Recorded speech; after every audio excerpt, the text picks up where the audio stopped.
हरे कृष्णा। जन्माष्टमी क्या है? भक्त जन्माष्टमी कैसे मनाते हैं? श्री कृष्ण के जन्म को दिव्य क्यों कहा जाता है?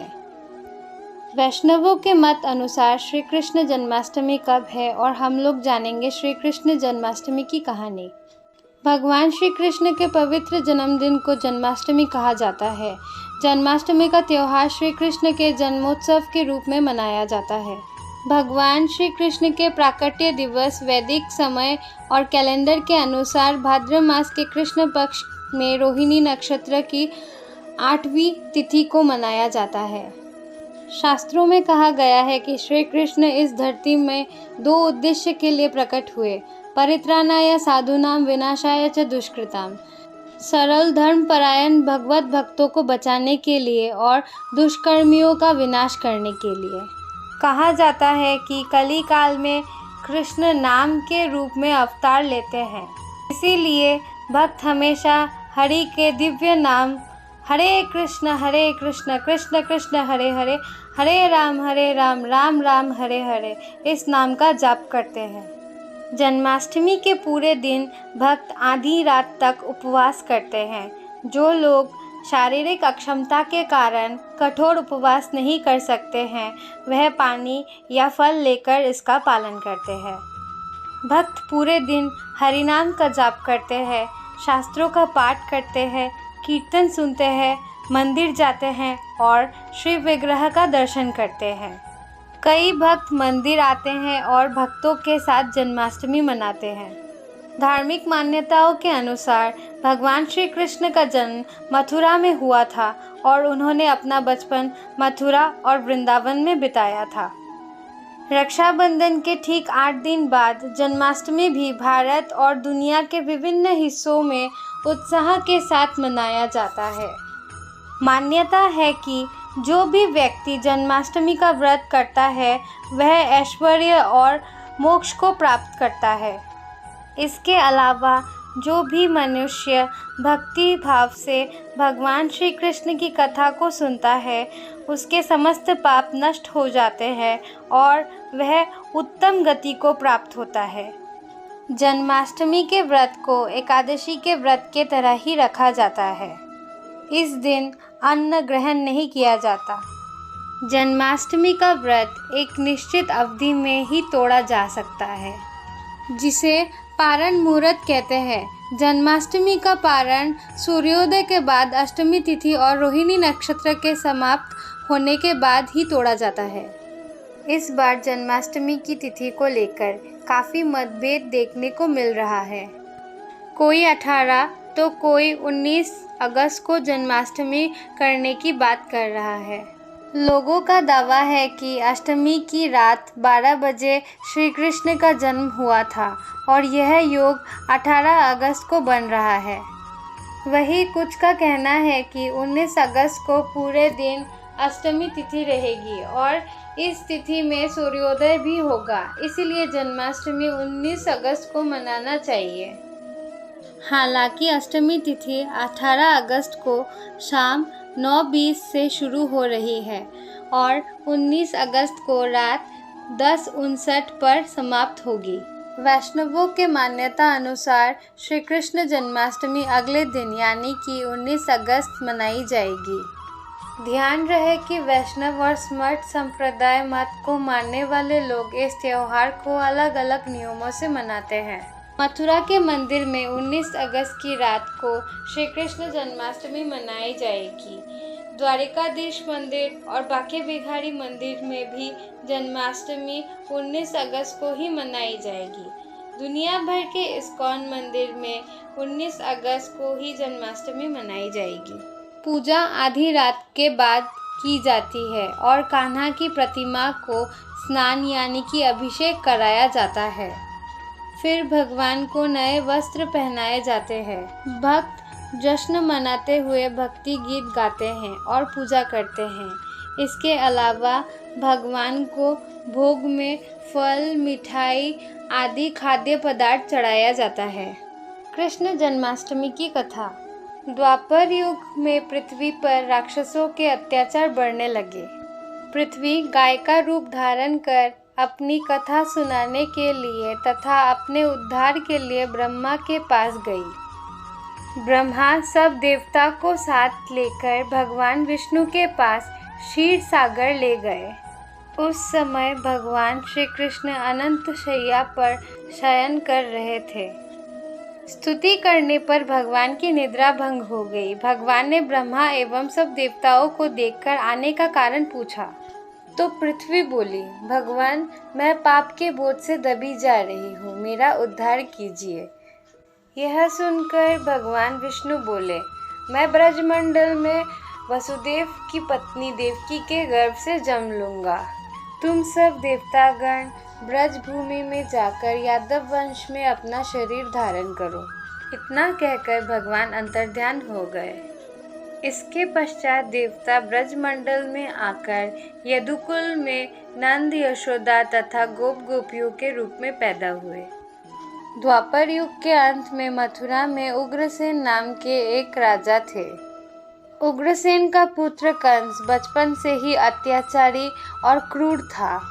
विधि का विधान ही कुछ विचित्र है। अनेक बार हिरण्यकशिपु जैसे देवता, धर्म तथा ईश्वर विरोधी असुर लोगों के कुल में प्रहलाद जैसे भगवत भक्त उत्पन्न होते हैं और अनेक बार ठीक उससे उल्टी बात हो जाती है। महाराज उग्रसेन प्रजावत्सल, धर्मात्मा और भगवत भक्त थे। कंस इन्हीं का पुत्र था, जिसने अपने पिता महाराज उग्रसेन को बलपूर्वक राजगद्दी से हटा दिया और स्वयं मथुरा का राजा बन बैठा था। धर्म के प्रति सदा से उसकी उपेक्षा थी। असुर तथा असुरिक प्रवृत्ति के लोगों के साथ उसकी मित्रता थी। जब कंस धन और पद के लोभ में माता पिता, भाई, मित्र तथा गुरु की भी अपमान करते नहीं हिचकता था। कंस शरीर के मोह तथा अहंकार में अंधा हो गया था।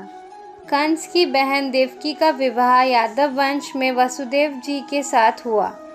वैदिक व्यवस्था के अनुसार भैया नवविवाहिता वधू को देने जाता है ताकि उसे अकेलापन महसूस ना हो।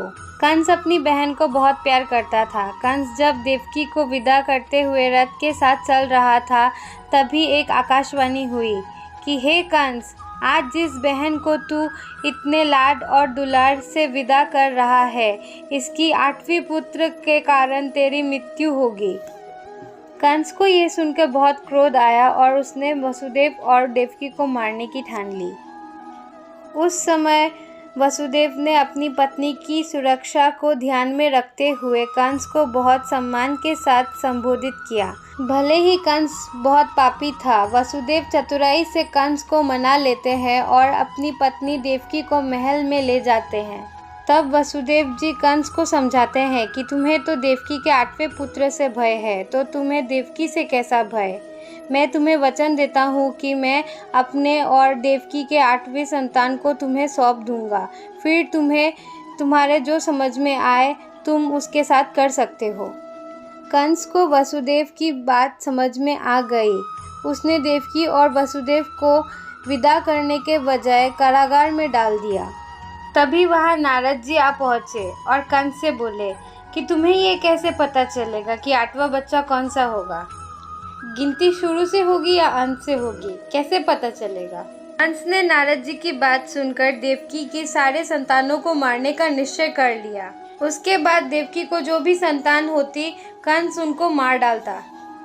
भाद्र मास के कृष्ण पक्ष की अष्टमी को रोहिणी नक्षत्र में भगवान श्री कृष्ण का जन्म हुआ। उनके जन्म होते ही जेल की कोठरी प्रकाशमय हो गई। भगवत गीता में स्वयं भगवान श्री कृष्ण कहते हैं कि उनका जन्म, कर्म आदि सब दिव्य है। भगवान का जन्म सामान्य मनुष्य के तरह नहीं होता। ऐसा कहा जाता है कि सामान्य लोग कर्म से बंधे हुए पैदा होते हैं। कर्म के फलस्वरूप वह एक शरीर से दूसरे शरीर में जाते हैं। भगवत गीता का 2वां अध्याय कहता है कि वह अपनी इच्छा के प्रभाव से प्रकट हुए। कृष्ण जब अवतरित हुए, वसुदेव ने अजीब बच्चे को देखा। चतुर्भुज रूपधारी, उनके 4 हाथ में शंख, चक्र, गदा और कमल है। वसुदेव के मन में और कोई संदेह नहीं था कि यह नवजात शिशु और कोई नहीं, स्वयं परमेश्वर भगवान थे। इसीलिए उन्होंने झुककर प्रणाम करना शुरू कर दिया। श्री कृष्ण की माता देवकी भी प्रार्थना करने लगी। ऐसी प्रार्थना करते हुए माता देवकी का हृदय वात्सल्य रस से भर गया। माता देवकी कृष्ण से प्रार्थना कर रही थी कि आप हमारे दृष्टि से ओझल हो जाए। तब भगवान विष्णु ने देवकी और वसुदेव से कहा, अब मैं बालक का रूप धारण करता हूँ और तुम मुझे तुरंत ही गोकुल यानी कि वृंदावन में नंद बाबा के घर पहुँचा दो। उनके यहाँ कन्या का जन्म हुआ है। उस कन्या को लेकर कंस को सौंप दो। वसुदेव जी की हाथों की हथकड़ियाँ तुरंत खुल गई। जेल के दरवाजे अपने आप खुल गए और पहरेदार सो गए। उसके बाद वसुदेव जी भगवान श्री कृष्ण जी को टोकरी में रखकर गोकुल की ओर चल पड़े। वसुदेव जी योगमाया के प्रभाव में जब कृष्ण जी को लेकर यमुना नदी में उतरे तो यमुना जी का जल उफान पर आ गया। जब यमुना जी का जल बहुत बढ़ गया तो भगवान श्री कृष्ण ने अपने पैर लटका दिए और यमुना जी उनके चरण छूने के बाद घट गई और उन्होंने वसुदेव जी को रास्ता दे दिया। कहा जाता है कि तूफान, बारिश और गरजते बादल की रात में कृष्ण को सर पर लेकर यमुना पार करते समय अनंत नाग ने बालक कृष्ण को विपदाओं से बचाया। फिर वसुदेव जी ने गोकुल पहुंचकर श्री कृष्ण जी को यशोदा जी के बगल में सुलाकर कन्या को लेकर वापस कंस के कारागार में आ गए। जेल के दरवाजे अपने आप बंद हो गए और वसुदेव जी के हाथों में हथकड़ियाँ पड़ गई। सभी पहरेदार जागकर पहरा देने लगे। कन्या के रोने की आवाज़ जब कंस के कानों में पहुंची तो वह कन्या को मारने के लिए तुरंत कारागार में पहुंच गया। कंस ने कन्या को लेकर पत्थर पर पटकना चाहा, परंतु वह कन्या कंस के हाथों से छूटकर आकाश में चली गई और उस कन्या ने देवी का रूप धारण करके कहा, हे कंस, मुझे मारकर तुझे कोई लाभ नहीं मिलेगा।